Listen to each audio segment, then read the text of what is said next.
दिवाळी फराळ बनवण्यासाठी म्हसवडकरांची लगबग। 3.5 मुहूर्तांपैकी एक असलेला दिवाळी हा महासण आजपासून सुरू झाला असून वसुबारस निमित्त घरोघरी दिवाळी फराळ बनवला जातो। असा फराळ बनवण्याची तयारी सर्वत्र दिसत असली तरी म्हसवड शहरात असे पदार्थ बनवून देणाऱ्या तज्ञ आचार्यांकडे सध्या गर्दी होताना दिसत आहे। दिवाळी म्हटलं की लाडू, चिवडा, चकली, करंजी आदी फराळाचे पदार्थ हमखास बनवले जातात। पूर्वी असे पदार्थ घरोघरी बनवले जात होते, मात्र आजकाल असे पदार्थ बाजारात रेडीमेड मिळत असल्यानं गृहिणींमध्ये असे फराळ बाजारातून विकत आणण्याचा नवा ट्रेंड आलाय। मात्र ग्रामीण भागात आजही असे पदार्थ घरी अथवा आचार्यांकडून बनवले जातात।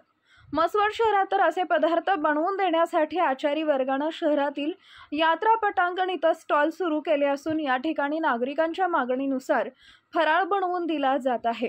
हा पदार्थ बाजारपेठेत मिळणाऱ्या रेडीमेड फराळापेक्षा अधिक रुचकर असल्यानं असे फराळ पदार्थ बनवून घेण्यासाठी शहरातील नागरिकांची लगबग सुरू झाली आहे। शहरातील सुप्रसिद्ध आचारी असलेले अर्जुन कांबळे, गणेश कांबळे, अमोल कांबळे, संतोष धुमाळ, संतोष वाडेकर, आकाश कांबळे यांच्याकडे सकाळपासूनच असा दिवाळी फराळ बनवण्यासाठी नागरिकांची झुंबड उडतीये।